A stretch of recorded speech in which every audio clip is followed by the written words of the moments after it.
Hello students, welcome to competition plus. आज का हमारा टॉपिक रहेगा कोडेड इनइक्वालिटीज। इनइक्वालिटी का चैप्टर मैं एक अपने लेक्चर में डिस्कस कर चुका हूं। आज हम उसी का एक सेकंड पार्ट डिस्कस करेंगे, सेकंड एंड फाइनल पार्ट कह सकते हैं, जिसमें हम कोडेड इनइक्वालिटीज के बारे में पढ़ेंगे। कोडेड इनइक्वालिटीज में आपको इस टाइप की स्टेटमेंट मिल देता है, $Q means P is not smaller than Q। फिर एट द रेट का भी कुछ मीनिंग होगा, हैश का भी कुछ मीनिंग होगा, एंड का भी कुछ मीनिंग होगा और स्टार का भी कुछ मीनिंग होगा। अब आपको फिर एक स्टेटमेंट देगा, चार कंक्लूजन्स दे देगा जैसे पहले देता था। अब आपको कहेगा इन स्टेटमेंट के बेसिस पे आपको कंक्लूजन ट्रू या फॉल्स बताने हैं। एक तरीका तो ये हो सकता है कि आप dollar, eight the rate, hash की जगह एक्चुअल इनइक्वालिटीज के सिंबल को रिप्लेस कर दो और इसका आंसर दे दो। ये भी एक तरीका है और ये गलत तरीका बिल्कुल नहीं है, बट एग्जाम में आपके पास इतना टाइम होता नहीं है, तो आज हम एक टेक्निक डिस्कस करेंगे। बहुत सिंपल टेक्निक है, उसके बेसिस पे इन क्वेश्चंस को सॉल्व करने की कोशिश करेंगे। चलिए देखते हैं। डॉलर का मीनिंग देखते हैं। सबसे पहले क्या हुआ, कहता dollar means P is not smaller than Q।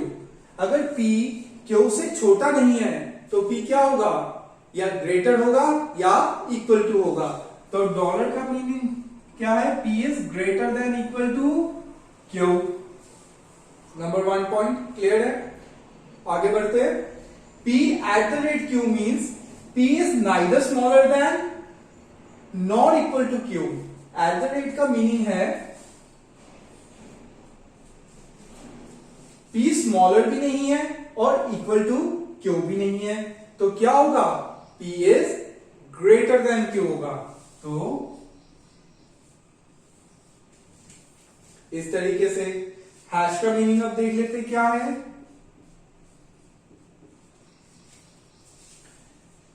P hash Q means P is neither greater than not equal to Q।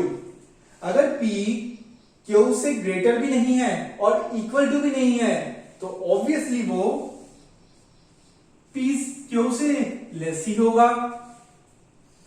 And का मीनिंग देख लेते हैं। एंड का मतलब है P is neither greater than not smaller than Q। And का मतलब है P Q से छोटा भी नहीं है और बड़ा भी नहीं है, तो क्या होगा, इक्वल टू। क्योंकि आपकी दुनिया में सिर्फ तीन ही रिलेशन है, ग्रेटर देन, लेस देन और equal to. Greater than, less than और इक्वल टू, यही तो रिलेशन होते हैं। और अगर उसने कह दिया कि बड़ा भी नहीं है और छोटा भी नहीं है तो क्या होता है, इक्वल टू होता है। Very simple. चलिए अगला देख लेते हैं। स्टार का मतलब क्या है। Star means P is not greater than Q।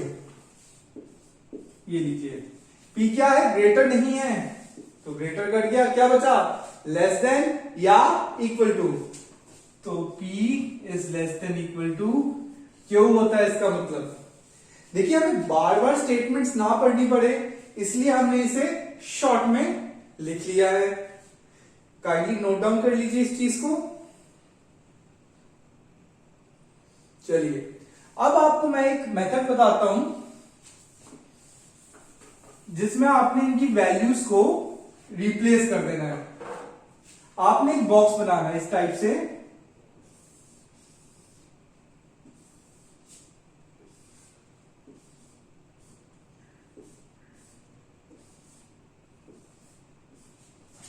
देखिए इस बॉक्स में यहां पे ग्रेटर है, इक्वल टू है, ग्रेटर देन इक्वल टू है, यहां पे ग्रेटर है, इक्वल टू है, सॉरी ये यहां पे लेस है, इक्वल टू है और लेस देन इक्वल टू है। इस टाइप से मैंने इस बॉक्स में वैल्यूज डाल दी है। अब समझते हैं, आपको प्रायोरिटी रूल मैं पहले लेक्चर में समझा चुका हूं, फिर भी जिन्होंने पहला लेक्चर नहीं देखा उन्हें मैं शॉर्ट में बता देता हूं प्रायोरिटी रूल क्या कहता है। प्रायोरिटी रूल कहता है अगर ग्रेटर देन इक्वल टू और इक्वल टू एक ही लाइन में आते, सबसे बड़ी प्रायोरिटी किसकी होगी, ग्रेटर देन की। सेकंड प्रायोरिटी किसकी होगी, ग्रेटर देन इक्वल टू की। और लास्ट प्रायोरिटी होगी इक्वल टू की। तो इस तरीके से इनकी प्रायोरिटीज सेट की जाती है। चलिए अब यहां पे हमने ग्रेटर देन इक्वल टू सारी वैल्यूज को लिख लिया है इस तरीके से। आपको थोड़ा और क्लैरिटी से देखने के लिए लिख देता हूं मैं इसे। चलिए अब आपने ये जो इनइक्वालिटीज के कोड्स है यहां पे रख देने हैं। ग्रेटर देन के लिए क्या कोड है? Eight the rate. यहां पे मैं छोटा छोटा लिख देता हूं, eight the rate. Less than के लिए क्या कोड है? देखिए हैश, यहां पे रख देता हूं हैश। इक्वल टू के लिए क्या कोड है? इक्वल टू के लिए एंड है, यहां पे छोटा छोटा लिख देता हूं and. Greater than equal to के लिए कौन सा कोड है? देखिए डॉलर। और लेस देन इक्वल टू के लिए कौन सा कोड है? ये देखिए स्टार। इस तरीके से तो इन क्वेश्चन में आपका पहला स्टेप रहेगा इसे शॉर्ट में लिख देना, और दूसरा स्टेप रहेगा एक बॉक्स, इस टाइप का बॉक्स बनाना और उसमें कोड्स को आपने रिप्लेस कर देना है। तो यहां तक आप इसे काइंडली नोट कर लीजिए। अगला स्टेप हमारा बहुत सिंपल है, हमने सिर्फ डायरेक्टली क्वेश्चंस पे जाना है और इसी मेथड से आपके क्वेश्चंस सॉल्व हो जाएंगे। काइंडली नोट कीजिए इसे आप। अब देखते हैं आपका क्वेश्चन नंबर 1। क्वेश्चन नंबर 1 में कहता है A dollar M P at the rate L K hash P A dollar L. अब सबसे पहला रूल मैंने आपको पहले वाले लेक्चर में बताया था, वो था कंबाइंड रूल। अगर आपको इतनी बड़ी एक स्टेटमेंट दी गई है तो हमारे लिए सबसे बड़ी प्रायोरिटी क्या रहेगी? सबसे बड़ी प्रायोरिटी रहेगी इसे कंबाइन करके सिंगल एक स्टेटमेंट में बनाना। तो चलिए कंबाइन का प्रोसेस स्टार्ट करते हैं। सबसे पहले मैं स्टार्ट करता हूं पी से। आप ए डॉलर एम से भी स्टार्ट कर सकते हैं, कोई उस बात का फर्क नहीं पड़ेगा। आप यहां से भी स्टार्ट कर सकते हैं, कोई फर्क नहीं पड़ता, बट मैं इसे उठा लेता हूं। चलो for the sake of convenience, देखिए के हैश पी लिखा हुआ था, इसे उठा लिया। उसके बाद अगर मुझे इससे इसे कनेक्ट करना है तो P at the rate L, तो P किससे कनेक्टेड है? एल से। P at the rate L. अब देखिए L किससे कनेक्टेड है? A से। लेकिन क्या A से L डायरेक्टली कनेक्टेड है? नहीं, हमें जो रिलेशन दिया गया है A डॉलर L का। अब लेकिन L पहले आ रहा है इधर। अब एक चीज ध्यान दीजिए, अगर मैं लिख दूं कि L is greater then A, L is greater then A लिख देता हूं, या L की जगह मैं कुछ और एग्जांपल लेता हूं P और Q का। P is greater then Q। अगर मैं Q को P की जगह रख दूं इस तरीके से और P को Q की जगह, तो तब भी ये ग्रेटर देन का सिंबल वैसा ही रहेगा क्या? तब भी मैं इसे ऐसे ही लिखूंगा Q is greater then P? नहीं, आपका टोटल रिलेशन चेंज हो जाता है, टोटल रिलेशन खत्म हो जाता है। तो जब भी ये जो आपके एलिमेंट्स हैं, अगर मैं इनकी प्लेस चेंज कर दूं, Q को पहले लिख दूं, P को बाद में लिख दूं, तो क्या होगा? सिंबल ऑपोजिट हो जाएगा। ठीक है जी, इस चीज का आपने खास ध्यान रखना है। तो अभी इस कंसेप्ट को इस क्वेश्चन से मैं कनेक्ट करता हूं कैसे। अब आपको L पहले दिया है, इसमें L आपका बाद में है। आपको रिलेशन क्या दिया है? A dollar L। अगर मैं L को पहले लिख दूं L और A, तो ये बीच वाला डॉलर वाला सिंबल चेंज हो जाना चाहिए या ऑपोजिट हो जाना चाहिए। अब देखिए डॉलर का मतलब क्या होता है? डॉलर का मतलब था ग्रेटर देन इक्वल टू। अगर A is greater than equal to L हो जाएगा, और अगर मैं L को पहले लिख दूं तो क्या हो जाएगा? L, ये सिंबल ऑपोजिट हो जाएगा, L is less than equal to A हो जाएगा। और लेस देन इक्वल टू क्या रिप्रेजेंट करता है? लेस देन इक्वल टू देख लीजिए स्टार होता है। तो देखिए A डॉलर L, अगर मैं लिखता हूं A डॉलर L और L को पहले ले आता हूं, तो ये डॉलर से चेंज होकर सिंबल आपका क्या हो जाएगा? स्टार। तो ऐसे हो सकता है। तो $A को हम L*A लिख सकते हैं। क्यों? क्योंकि जब आपके प्लेसेस चेंज होते हैं तो आपका रिलेशन भी ऑपोजिट डायरेक्शन में मुड़ जाता है, और इसका ऑपोजिट रिलेशन क्या है डॉलर का? Star, greater than equal to का लेस देन इक्वल टू। तो ये बात आपने खास नोट करनी है। अब देखिए P@L था, अब मैं क्या L के साथ A को कनेक्ट कर सकता हूं? बिल्कुल, L*A लिखूंगा अब इसे मैं। और लास्ट स्टेटमेंट जो बची मुझे कनेक्ट करनी है वो ये है, A के साथ क्या है? M कनेक्टेड, तो $A$M। इस तरीके से आपका ये 4 स्टेटमेंट को कंबाइन करके मैंने एक सिंगल स्टेटमेंट बना दिया। चलिए कंक्लूजन नंबर 1 देखते हैं। इन क्वेश्चंस में जो आपको कंक्लूजन आते हैं वो कहता है mark 1 if statement 1 is true, mark 2 if statement 2 is true. तो वैसे टाइप के कंक्लूजन आते हैं। आप पेपर रेफर कर सकते हैं लास्ट ईयर का, या कोई अपना सैंपल पेपर, उसमें आपको ये चीज बहुत अच्छे से क्लियर कर देंगे वो।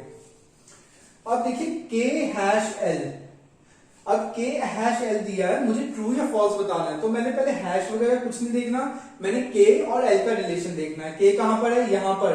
L कहां पर है? यहां पर। दोनों के बीच जब मैं K से L की तरफ बढ़ता हूं यहां पर, तो मुझे कौन से सिंबल एनकाउंटर होते हैं? #, यहां पे हैश है, यहां पे @ है। जहां पे दो ऑपोजिट सिंबल्स आ गए वहां पे रिलेशन क्या हो जाता है? Can't say. ऑपोजिट सिंबल का रूल होता है कांट से। हमें दोनों के बीच रिलेशन डिसाइड हम बिल्कुल नहीं कर पाते, तो statement 1 does not follow. A@P, अब A और P का रिलेशन देख लेते हैं। देखिए A यहां पर है, P यहां पर है। अब देखिए मुझे P से A जाना है, या मतलब क्वेश्चन के हिसाब से तो मुझे A से P की तरफ आना है, लेकिन मैं स्टेटमेंट के हिसाब से P से A की तरफ जाता हूं। P से A की तरफ जाते हुए मुझे दो सिंबल्स एनकाउंटर होते हैं, @ इधर है, स्टार इधर है। अब देखिए ग्रेटर देन और लेस देन इक्वल टू दोनों ऑपोजिट सिंबल्स है, और ऑपोजिट सिंबल्स में मैंने क्या कहा था? आंसर क्या होगा? Can't say. तो इसका आंसर भी कांट से। सिंपल, बहुत आसान है। आगे देखते हैं L और A का रिलेशन। L इधर है, A इधर है।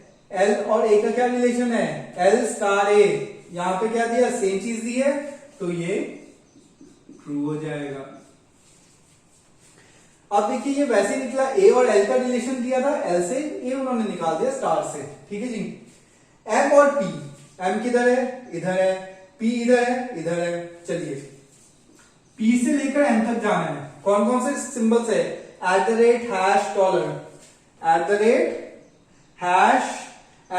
देखिए @ ये दो सिंबल आ गए, ये दोनों ऑपोजिट सिंबल्स है। आगे मुझे कुछ देखने की जरूरत नहीं, कांट से। तो मतलब इसका आंसर होगा ओनली स्टेटमेंट 3 इज ट्रू। ठीक है, बाकी डज नॉट फॉलो। तो इस तरीके से आपने इन क्वेश्चंस को करना है। और इस क्वेश्चन में खास ध्यान ये रखना है कि जैसे बनाया था $A है, तो अगर मैं L को पहले लिख दूंगा तो ये सिंबल भी ऑपोजिट हो जाएगा, डॉलर का ऑपोजिट स्टार। इस तरीके से, क्योंकि प्लेस बदलेंगे तो सिंबल भी चेंज होता है। तो इसी तरीके से आपने बाकी क्वेश्चंस को भी करना है। तो काइंडली आप इसे नोट डाउन कीजिए। चलिए अगला क्वेश्चन देखते हैं। अगले क्वेश्चन में आपको कहता है W*N K*V Y@VW। अब ऐसे इस टाइप की कुछ आपको लंबी सी स्टेटमेंट दी है। अब मैंने इन स्टेटमेंट्स को जोड़ना है। तो स्टार्ट करते किसी एक स्टेटमेंट से। ठीक है, तो देख लेते हैं मैं किसका यूज करता हूं। इसका यूज कर लेता हूं, Y@V। ठीक है जी। अब इस तरीके से मैंने इसे यूज कर लिया, Y@V। अब V के साथ क्या कनेक्टेड है? K, लेकिन वो क्या है? K*V।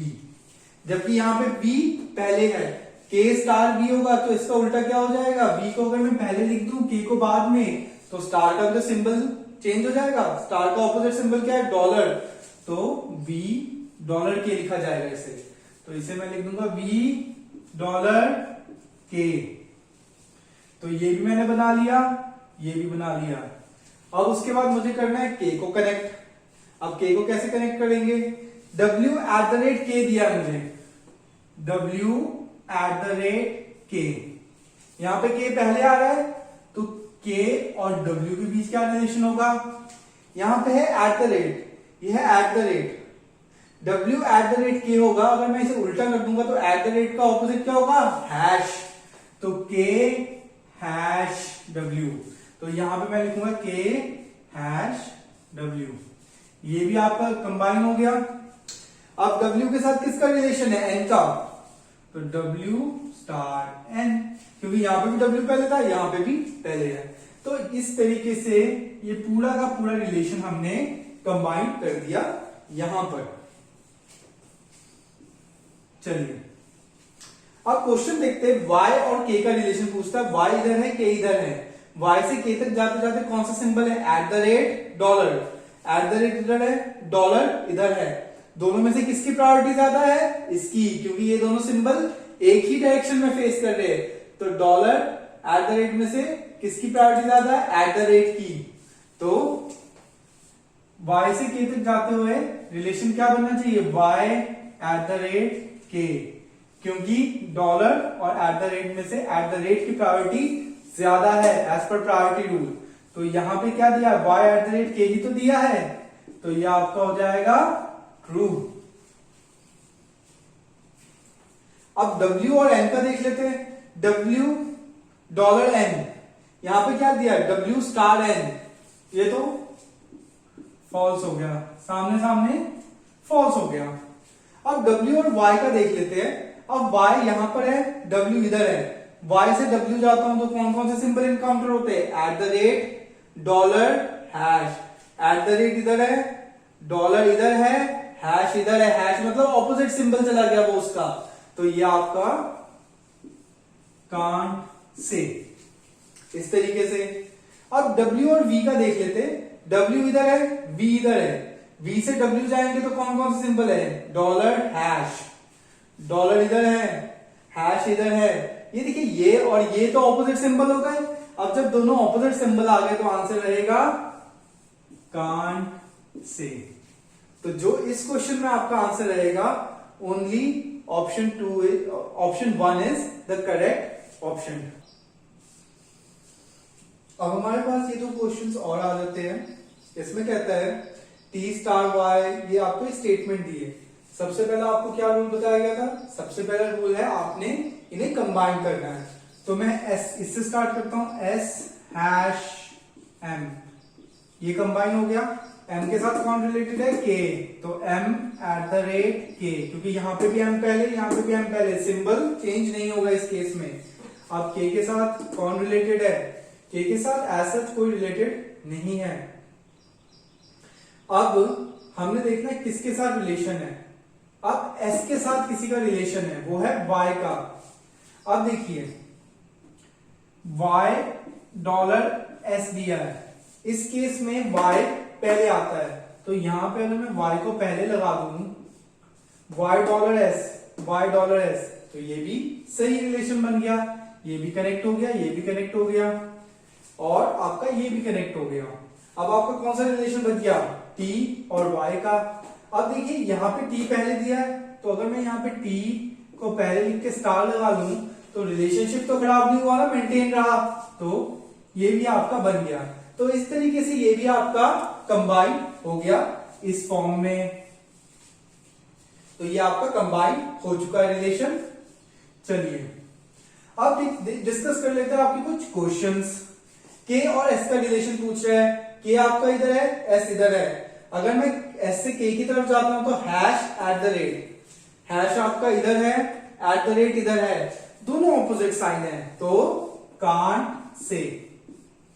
Y और M का रिलेशन देखते हैं, Y इधर है, M इधर है, सिंबल्स कौन से, डॉलर, हैश, यहां पे देखिए डॉलर इधर है आपका, हैश इधर है, दोनों ऑपोजिट साइन, कांट से।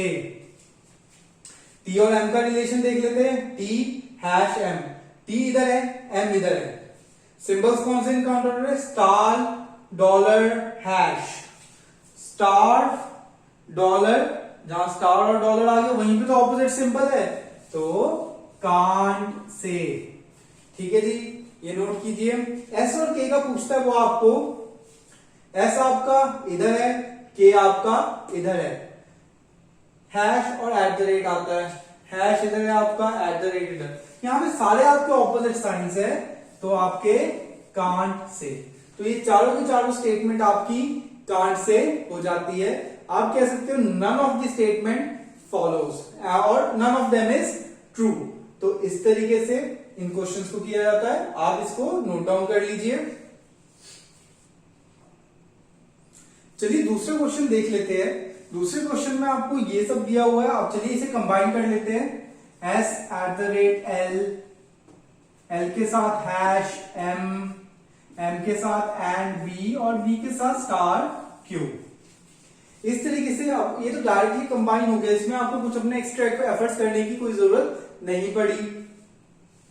चलिए पहला रिलेशन देखते हैं क्यू से लेके एम तक। अब देखिए एम इधर है, क्यू इधर है, एम से क्यू तक जाता हूं तो कौन कौन से सिंबल एनकाउंटर होते हैं, एंड और स्टार। एंड इधर है, स्टार इधर है। देखिए तो एम और क्यू का क्या रिलेशन बनेगा, एम और क्यू का रिलेशन बनेगा एंड और स्टार में से किसकी प्रायोरिटी ज्यादा है as per priority rule, star की, लेस देन इक्वल टू की, तो इसका रिलेशन बनेगा एम स्टार क्यू। अब देखिए यहां पे एम स्टार क्यू निकल गया, लेकिन यहां पे क्यू और एम का रिलेशन दिया है। अब चलिए प्लेसेस चेंज करता हूं, क्यू को इधर, एम को इधर। अब जब प्लेसेस चेंज होंगे तो आपका सिंबल भी तो चेंज होगा। स्टार का ऑपोजिट सिंबल डॉलर, तो क्यू डॉलर एम, और यहां पे कंफ्यूजन में क्यू डॉलर एम ही दिया है, तो ये आपका हो जाएगा ट्रू। चलिए बी और एल का देख लेते रिलेशन। बी आपका इधर है, एल इधर है, एल से मैं बी की तरफ जाऊंगा ऐसे, तो हैश और एंड मिलता है, हैश एंड एंड। हैश और एंड में से किसकी प्रायोरिटी सबसे ज्यादा है, हैश की, तो एल और बी का क्या रिलेशन बन गया, ये लीजिए एल और बी का रिलेशन बन गया एल हैश बी। लेकिन मुझे बी और एल का पूछा है, मतलब प्लेसेस चेंज हो जाएंगे, तो हैश का ऑपोजिट क्या होगा, एट द रेट, तो B at the rate L बनेगा, और यही तो दिया हुआ है, तो ये आपका एक ट्रू रिलेशन हो जाएगा। एस और क्यू का देखते हैं, एस इधर है आपका, क्यू बिल्कुल आखिरी में है। अब देखिए एस से क्यू तक जाते जाते कौन से सिंबल्स मिलते हैं, eight the rate, hash and. Eight the rate इधर है, हैश इधर है, तो ये तो ऑपोजिट सिंबल्स हो गए, तो कांट से। एल और क्यू का देखते हैं, एल इधर है, क्यू इधर है, सिंबल कौन कौन से, हैश एंड स्टार। हैश आपका इधर है, एंड इधर है, ये आपके फिर से ऑपोजिट सिंबल इनकाउंटर होते हैं, तो मैं इसे कह देता हूं कांट से। तो इस क्वेश्चन में ओनली 1 एंड 2 इज ट्रू होगा इसका आंसर। तो काइंडली आप इसे नोट डाउन कर लीजिए। चलिए स्टूडेंट्स, ये तो था आपका कोडेड इनइक्वालिटीज।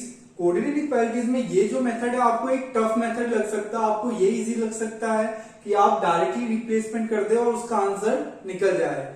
बट आप इन क्वेश्चंस को अगर 5 से 10 क्वेश्चन आप खुद से ट्राई कीजिए, किसी भी कंपटीशन की बुक से 5 से 10 क्वेश्चन इसी मेथड से ट्राई कीजिए, और आपको ये मेथड बहुत इजी लगेगा, और ट्रेडिशनल मेथड से बहुत फास्ट मेथड है। ठीक है जी। अब आपका डिस्कस कर लेते हैं मिसलेनियस का टॉपिक है अननोन वेरिएबल। बहुत सिंपल है, हार्डली 1-2 मिनट का टॉपिक है, देख लेते हैं। A is greater than equal to B, ये मुझे एक रिलेशन दे दिया है, ये मुझे एक स्टेटमेंट दे दी है, 3 कंक्लूजन दे दी है। अब पहले में पूछता ए इज ग्रेटर देन पी, ए और पी कहां है, पी तो है ही नहीं, पी एक अननोन वेरिएबल है, ये वेरिएबल ही एग्जिस्ट नहीं करता यहां पर, इस रिलेशन में ये वेरिएबल एग्जिस्ट नहीं करता। और अगर मुझे किसी अननोन चीज से मेरा रिलेशन पूछ लिया जाए तो मैं क्या कहूंगा, can't say. A is less than P, can't say. A is equal to P, can't say. मतलब स्टेटमेंट तीनों फॉलो नहीं करते। बट इसमें एक चीज मैं आपको बताऊंगा जो आपने नोट डाउन करनी है। देखिए अननोन वेरिएबल का कंसेप्ट समझिए, जैसे कि मैं हूं, मैंने अगर अपनी एज किसी अननोन पर्सन के साथ कंपेयर करना है तो मैं कहूंगा कि एज ऑफ एक मी, मेरी एज अननोन पर्सन से या फिर बड़ी है, ऐसा कहूंगा तो ये स्टेटमेंट कहां से, मुझे नहीं पता। मेरी एज अननोन पर्सन से छोटी है, अरे मुझे नहीं पता, बिल्कुल नहीं पता। अगर मैं कहूंगा मेरी एज अननोन पर्सन के इक्वल है, ये तीनों स्टेटमेंट गलत हो जाती है। क्यों? क्योंकि हमें पता ही नहीं है, कहां से हम कह नहीं सकते। बट एक बात बताइए, इन तीनों में से कोई स्टेटमेंट तो ट्रू होगी। देखिए दुनिया में तीन ही रिलेशन एग्जिस्ट करते हैं, greater than, less than, equal to. या मैं उससे बड़ा हो सकता हूं, छोटा हो सकता हूं, या इक्वल टू हो सकता हूं। तो अगर इंडिविजुअली मैं देखूंगा तो तीनों कान से है, लेकिन तीनों में से कोई तो होगा, आइदर 1, 2 और 3 तो होगा। सिमिलरली देखिए A is greater than P can't say, less than P can't say, equal to P can't say. But तीनों में से एक तो ट्रू होगा, तो आइदर 1, 2 और 3 इज ट्रू। इसे इस तरीके से लिखते हैं, ठीक है जी, नोट कीजिए इसे आप। अब इसमें ना मैं एक आपको चेंज कर देता हूं क्वेश्चन इस तरीके से, लास्ट वाली स्टेटमेंट हटा देता हूं। A is greater than P can't say, unknown variable है, less than P can't say, ये भी तो अननोन वेरिएबल है। क्या मैं ये कह सकता हूं दोनों में से आइदर होगा इस बार? नहीं, क्योंकि देखिए तीनों रिलेशन होता तो आइदर होता, तो ये दोनों ही डज नॉट फॉलो होगा, नाइदर ऑफ देम फॉलोज होगा, क्योंकि आइदर बनाने के लिए तीसरा रिलेशन भी दिया होना चाहिए। यहां पे सिर्फ आपको दो ही रिलेशन दिए। तो स्टूडेंट्स ये था आपका कोडेड इनइक्वालिटीज और अननोन वेरिएबल के ऊपर एक इनइक्वालिटी का लेक्चर। इसके बाद आपकी इनइक्वालिटी टोटली खत्म हो जाती है, इनइक्वालिटीज में करने को कुछ नहीं रहता। स्टिल आपको कोई डाउट या कोई कंफ्यूजन है तो आप मुझे टेलीग्राम पे मैसेज कर सकते हैं, अपने डाउट्स पूछ सकते हैं। इन केस आपको कोई ऐसा लेक्चर नहीं है जो ऐसा लेक्चर जो नहीं समझ आता, ऐसा टॉपिक है जिस पे आप चाहते हो कि मैं लेक्चर बनाऊं, तो आप डेफिनेटली मुझे टेलीग्राम पे मैसेज करके या कमेंट करके आप मुझे कमेंट सेक्शन में कमेंट करके आप मुझे बता दीजिए, मैं उस टॉपिक पे डेफिनेटली एक लेक्चर बनाऊंगा। Thank you students.